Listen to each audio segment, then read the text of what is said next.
Hello, lads. Oh, it's been a while. Sorry for my absence. I was training for a fight, and I had my fight, and I won. As you can see by my new trophy. Just had to go farm some dad lore for a while, but I'm back to YouTube. I've missed YouTube a lot. Guys, follow me on Instagram, by the way, because I post there all the time, no matter what I'm doing. And as you can see, there's a video right here from my fight, which is awesome. You should go check that out. But there's a full video about the fight coming soon, so definitely follow me on Instagram to stay up to date with that. It's a very big project, okay? It's very ambitious what I'm making, but exciting, you know? And that's what life's about, guys. You disappear for a few months, farm some dad lore, try some new shit, take yourself out of your comfort zone in a massive way, and then return, you know? Anyway, I've really missed YouTube, guys. I think I'm just gonna use this channel as more of a diary. I'm not gonna deep it too much. I'm not gonna, like, you know, fucking appease the algorithm and all that shit. I honestly don't care. I just want to keep it real on this channel. Oh god. I feel I'm getting soft, boys. Like, nicotine just blows my head off nowadays. I've got nicotine gum and it's just like making me cry, pretty much. Jesus Christ. Anyway, I don't think I'm breaking new grounds when I say that Hollywood and music and all of the sort of mainstream media shit that you see has been used to push satanic agendas upon the general population. I don't think I'm really, you know, whoa, fucking hell, Sam. Jesus, that's really groundbreaking stuff. I don't think so. But I don't think a lot of people are actually aware of the role of memes in all of this. I think memes has very quickly become the most powerful way to completely crush the souls of the general population, to the point where they're basically flaccid and they're not even able to do anything of significance because they're just constantly crippled by their algorithms and what that's been fed to them. I don't think I'm very unique in the sense of when I check my Instagram, I have 3 or 4 people sending me a bunch of like memes that they find fucking hilarious, right? And something I've noticed about the nature of these memes is they're honestly so toxic. They always give you like some sort of cortisol spike, or they make you, they spike some sort of emotion within you every time. And the more I've thought about it, the more I've realized that it's never actually a good emotion. Ever. Like, let me show you this, okay? This is a vibration chart. I gave this to my all of my students who came out to my mastermind last year. Vibration chart. High vibrations leads to excellence, very true. How many Instagram reels do you watch which makes you feel peace, or joy, or love, or reason, or excellence, or anything like that? None.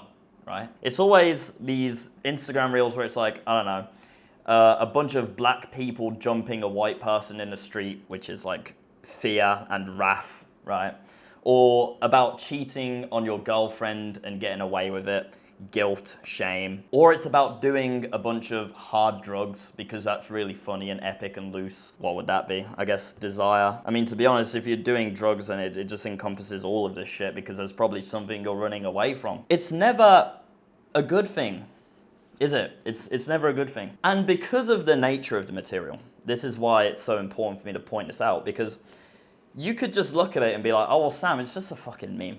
It's just a meme, Sam. It's just a bit of humor. It's a bit of jokes. The most powerful way to push an agenda or an idea upon someone is to mask it behind the veil of humor and funny. If you want to really do a really effective job of pushing an agenda onto someone, you will mask it behind humor. You'll open it up with a joke, and then you'll actually get your agenda in, and then you'll end it with another joke. That's not new. And the reason why that's so effective is because you do have that tendency to just say, oh, well, Sam, it's just a joke. It's just a meme. But what happens when every single day you're opening up your phone and you go onto your Instagram algorithm and it's feeding you a bunch of memes about doing cocaine, cheating on your girlfriend, and about a bunch of racially aggravated violence? It starts to become a lot more real, doesn't it? You know, it starts to kind of eat upon your subconscious mind. It almost ruminates on your mind. Fucking hell, like, you know, cheating is all of a sudden so normalized, for example. I should cheat on my girlfriend. I bet she's cheating on me. Ooh, where's my chart? I bet she's cheating on me. Oh my God. Fear. She's probably cheating on me, so I should cheat on her. I cheat on her.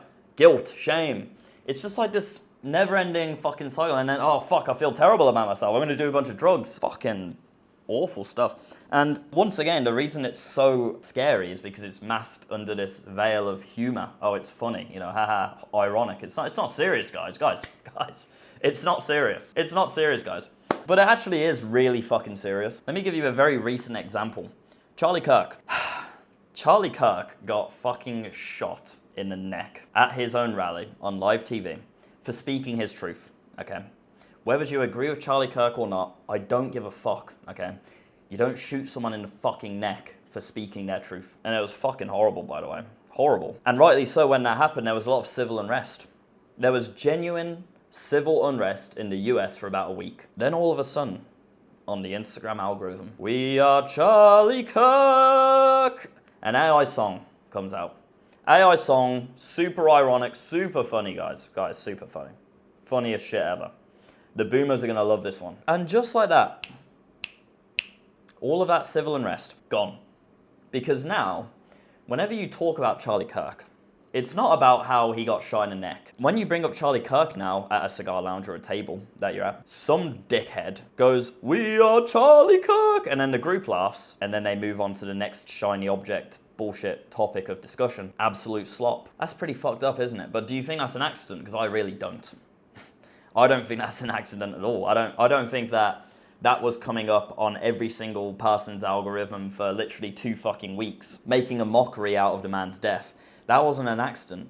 I really don't think so. I guess I'm making this video because I just want you to be more aware of when you open up your Instagram and your mate sent you a reel about, oh, when you cheat on your girlfriend and then the side hoe is calling you and blah, blah, blah, all this slop. Just pure, absolute dog shit slop, right? I just want you to be aware of the fact that that shit, it's not just haha lol funny. It's subconsciously wiring your mind to be a lesser man. That's what it is. It's slop. Absolute slop. And it always falls back to making you feel one of these. And there's a fucking reason for it, right? One of these.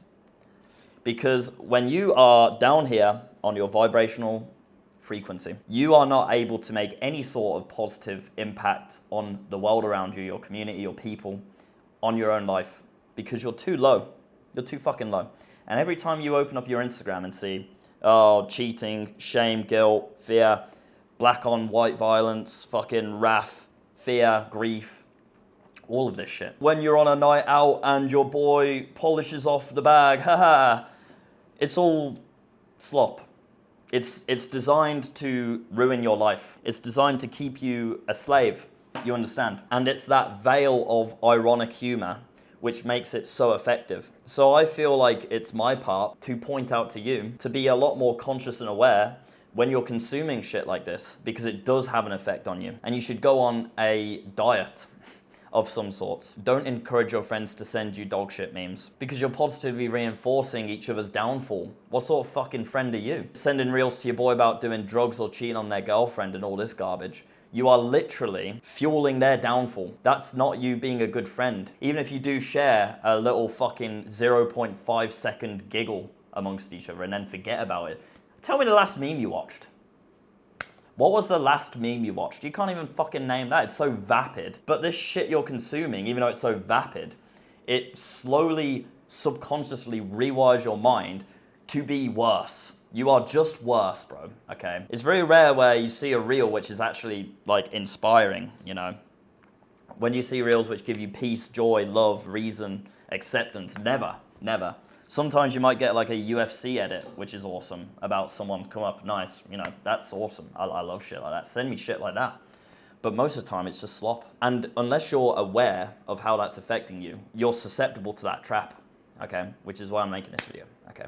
I just want you to be aware. I'm not trying to stomp on your joy of, you know, laughing and memes and stuff like that. But just be aware that there's something beneath the surface here, guys. All of this fucking slop memes, they're not being pushed in China. China's got a whole different algorithm to you, bro, okay? China's pushing maths and science and people who have excelled in their fields, pure excellence. Meanwhile, your algorithm's telling you to cheat on your girlfriend and do cocaine. That's not an accident. Anyway, boys, That's it from me. Like I say, give me a follow on Instagram. I post good shit on there, you know, inspiring stuff. And I'll also post more about my fight and the video that's coming along with that as well. Such an awesome experience to fight, by the way. Literally life-changing. And the Academy of Excellence is going very well. I have over 20 of my students living in Bangkok now, which is fucking sick. What we're doing inside of the Academy of Excellence really fucking works. It's fucking real. My boys are getting really sick results. So if you want to learn how to make money through the very tangible skill of video editing, really valuable to the market right now, only going up in value the more people are making videos, go ahead and click the link in the description right now, and I can teach you how to make 3 to 5K per month online within 3 to 6 months from now. And from there, you can either work from home, which is what I did for a while, or you can start traveling the world with your laptop, like a lot of my students are doing right now. Anyway, good to be back, boys. Good chatting. Take care.